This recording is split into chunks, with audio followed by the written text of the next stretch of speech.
Hi, welcome back to our YouTube channel. ඉතින් කොහමද ඔයාලා හැමෝම සතුටින් පරිස්සමින් ඉන්න ඇති කියලා හිතනවා. thumbnail එකෙන් දැනටමත් ඔයාලා දන්නවා ඇති අද මම මොකක් ගැනද කතා කරන්න යන්නේ කියලා. ඉතින් අද මම කතා කරන්න යන්නේ PCOS.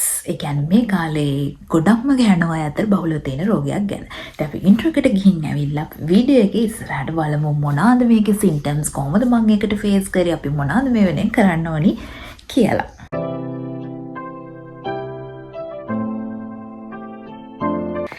ඉතින් ඉස්සරවම කියන්නවනේ මම මේ සම්බන්ධ විශේෂඥවරයෙක්වත් ડોක්ටර් කෙනෙක්වත් එහෙම නෙවෙයි මම just මේ රෝගයට PCOS වල ෆේස් කරපු කෙනෙක් විදිහට මම මේ ඔයාලත් එක්ක ෂෙයා කරගන්නේ මගේ එක්ස්පීරියන්ස් එක. මම කොහොමද PCOS මට තියෙනවා කියලා හොයාගත්තේ මම ඒක හොයාගත්තට පස්සේ කරපු දේවල් මොනවද? ඒ වගේම මම මොනවාද ඒ ගැන රිසර්ච් කරලා හොයාගත්තේ කියන දේ තමයි අද මම ඔයාලත් එක්ක ෂෙයා කරන්න යන්නේ.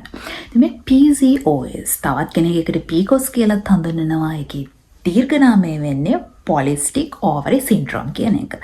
ඉතින් මේ රෝගය ලෝකයේ බහුල කාන්තාවන් අතර 70%ක් පමණ කාන්තාවන් අතර දැන් ඇත්තටම ඒක පැතිරිලා තියෙන එක බෝවන් රෝගයක් නෙවෙයි. ඒක ගොඩාක් කාන්තාවන් අතර දැන් තියෙනවා. මේක සරලව කිව්වොත් PCOS කියලා කියන්නේ අපේ ඇඟ ඇතුලේ හෝමෝන පද්ධතියේ පිරිමි හෝමෝන එහෙම නැත්නම් මේල්ස් හෝමෝන් වැඩිපුර නිපද වෙනවා. ඒ නිපද වීම නිසා අපේ ඇඟ ඇතුලේ තියෙන හෝමෝන පද්ධතිය ක්‍රියාකාරීත්වය ව්‍යාකූල වෙනවා. ඉතින් ඒක අපිට අපේ මතු පිටින් කියන්නේ අපිට පේන විදිහට මේකේ සිම්ප්ටම්ස් තියෙනවා. ඒ වගේම ඇඟ අභ්‍යන්තරේනුත් අපිට විවිධ වෙනස්කම් වගේ මොනවාද මේ කොහොමද මේ රෝගය අපිට තියෙනවද නැද්ද කියලා හොයාගන්න පුළුවන්. දියවැඩියාව වගේ රෝගයක්. ඒ කියන්නේ මේක අපිට නිට්ටාවටම සුව කරන්න බෑ. හැබැයි අපිට පාලනය කරන්න පුළුවන්. යම්කිසි ඖෂධ අරගන්නත් පුළුවන්. කියන්නේ ડોක්ටර් කෙනෙක්ට ගිහිල්ලා නිර්දේශිත ඖෂධ ගන්න පුළුවන්. ඒ වගේම අපිට කෑම මගින් මේක පාලනය කරන්න පුළුවන්. දැන් අපි ඉස්සරම බලමු අපිට PCOS තියනවද? එහෙම නැත්නම් PCOS අපිට තියනවද කියලා අපිට පිටත බාහිරව පෙන්වන ලක්ෂණ මොනවද කියලා. ඉතින් අපි බලමු අපිට PCOS තියනවද කියලා අපිට පිටතට පෙන්න symptoms මොනවද කියලා අපි කොහොමද ඒක දැනගන්නේ කියලා. ඉතින් සාමාන්‍යයෙන් අපිට මාසිකව දවස් 28න් 28ට period cycle එක ක්‍රියාත්මක වෙනවා. කවුරු හරි කෙනෙක් ඉන්නවා නම් ඒ period cycle එක හරියටම ක්‍රියාත්මක වෙන්නේ නැති. ඒක මෙහෙම වෙන්න පුළුවන්. මාසෙන් මාසෙට හැදෙනවා වෙන්න පුළුවන්. හැබැයි ඔයාට යන බ්ලඩ් ප්‍රමාණය අඩු වෙන්න පුළුවන්. ඔයා හිතන්න ඔයාගේ පළවෙනි දවසේ ඒක යන පිළිවෙලක් තියෙනවා. පළවෙනි දවසේ ඔයාට චුට්ටක් ගිහින් බ්ලඩ් බ්ලීඩ් වෙලා දෙවෙනි දවසෙත් නැති වෙන්න පුළුවන්. එතකොට ඒක ක්‍රමවත් නේ සාමාන්‍යයෙන් දවස් 3ක් 4ක් වගේ කාලයක් අපිට පීරියඩ් සයිකල් එක ඒ බ්ලීඩ් පීරියඩ් එක තියෙනවා. ඉතින් එහෙම නොවෙන්න පුළුවන්. එහෙමත් නැත්නම් තව කෙනෙක්ට හැම දවස් 28ට හැදෙන්නේ නැති වෙන්න පුළුවන්. මේ මාසේ අද හැදිලා ඊළඟ මාසේ ඒ කාලෙදී හැදෙන්නේ නැතුව ඊටත් පස්සේ මාසේ හැදෙන්න පුළුවන්. මේ වගේ එක එක විදිහට අක්‍රමවත් වෙන්න පුළුවන්. ඉතින් මේ වගේ අක්‍රමවත් පීරියඩ් සයිකල් එකක් වඩනම් තියෙනවාට PCOS තියනවා කියලා හිතන්න පුළුවන් ප්‍රවණතාවය වැඩි. මේක තමයි අපි මූලිකවම අපිට PCOS තියනවා කියලා නිර්ණය කරන්න පුළුවන්. තවත් කෙනෙක්ට කියන්නේ අපිට රෙගියුලර් පීරියඩ්ස් හැදෙනවා. හැබැයි මම කිව්ව විදිහට දවසින් ඉවරයි.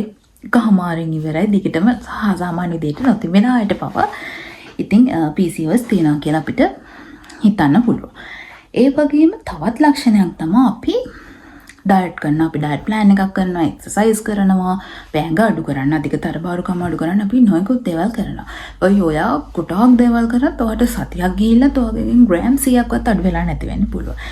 ඉතින් මෙන්න මේ වගේ අවස්ථා තියෙන අයට PCOS තියෙනවා කියලා අපිට හිතන්න පුළුවන්. මේකත් සිම්ප්ටම් එකක් තමයි PCOS වල. ඒ වගේම ඔයාගේ කොණ්ඩය අධික ලෙස කොණ්ඩය යනවා. මෙහෙත් කියන්නේ කිසිම දෙයක් නොකර ඔයා හොඳට සත්කාර කරනවා, කොණ්ඩේට තෙල් දානවා.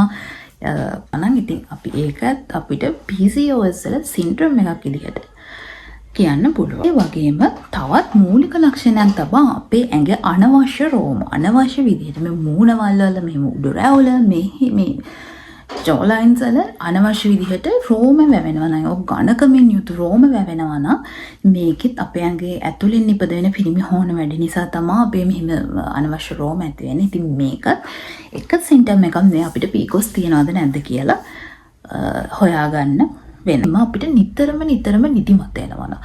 චූටි වැඩක් කරා චුට්ටක් ගියත් ගාපු ගමන් අපිට ගොඩාක් මහන්සිය දැනෙනවා නයි වගේ දේවල් වලින් අපිට PCOS තියෙනවා කියන්නේ තවත් ලක්ෂණයක් තමයි. ඒකෙම තවත් කෙනෙක් ඉන්න මූණේ ගොඩාක් පිම්පල්ස් දානවා. හිතා කියන්නේ සමහර අයට ඉන්න චොක්ලට්ස් කෑවහම තෙල් ජාති කෑවහම ඒ වගේ මූණේ පිම්පල්ස් දානවා. මේ අපි කිසිම දෙයක් නොකර අපේ මූණේ පිම්පල්ස් දානවා නම් ඉතින් මේකත් PCOS වල ලක්ෂණයක්. අපේ මානසික ආතතිය වැඩි වෙන අපිට ડિප්‍රෙෂන් වෙනවා. අපි චූටි තියක් ලොකුවට හිතනවා. අන්න ඒ වගේ ඒවත් තියනවා නම් ඉතින් ඒකත් PCOS වල ලක්ෂණයක්.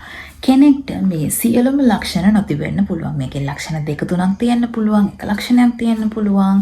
සමහරවිට මේ හැම ලක්ෂණෙම තියෙන්න පුළුවන්. ඉතින් මේ ඒ තියෙනවා නම් හොඳම දේ තමයි ලේඩිස්ලා විදිහට ගැහණු ළමයි අය විදිහට අපි ගිහිල්ලා PCOS තියනවාද කියලා චෙක් කරගන්න එක. ඉතින් මේකට අපිට ඒ සම්බන්ධ රිලේටඩ් ડોක්ටර් කෙනෙක් ළඟට යන්න පුළුවන්. ගිහිල්ලා යාළගේ ටෙස්ට් තියෙනවා අපිට ඒවට මුණ දෙන්න පුළුවන්. එතකොට නිසි ක්‍රියාමාර්ග කොහොමත් අපිට අක්‍රමවත් පීරියඩ් සයිකල් එකක් තියෙනවා නම් ගැහණු ළමයි විදිහට අපි අනිවාර්යෙන්ම ගිහිල්ලා බෙහෙත් ගන්න ඕනි. මොකද පසු කාලීනව කියන්නේ විශේෂයෙන්ම ගැහණු අයට මේක පසු කාලීනව දරුවන් හැදීමේදී පවා මේවා බලපෑම් වෙන්න පුළුවන්. ඕන තරම් ටෙක්නොලොජිස් තියෙනවා. ඉතින් කිසිම දෙයකට බය වෙන්න එපා. මේ රෝග ලක්ෂණ තියෙනවා කියලා ඔයාලට ඒ සම්බන්ධව ડોක්ටර් කෙනෙක් ළඟට ගියාම අනිවාර්යෙන්ම මේකට බෙහෙත් ගන්න පුළුවන්. ඉතින් අද vlog එක මෙච්චරයි. මේ සම්බන්ධ PCOS සම්බන්ධව තවත් ඉස්සරහට PCOS තියෙන කෙනෙක් ප්‍රෙග්නන්ට් වෙන්නේ කොහොමද? අපි ඊට පස්සේ කොහොමද අපේ ජීවන රටාව හදාගන්නේ කියලා vlog series එකක් ඉස්සරහට අරන් එනවා මම. මගේ experience එක ඔයාලත් එක්ක share කරගන්න. ඉතින් අදට මේ vlog එක මෙතනින් ඉවරයි. Thank you for watching. Bye bye.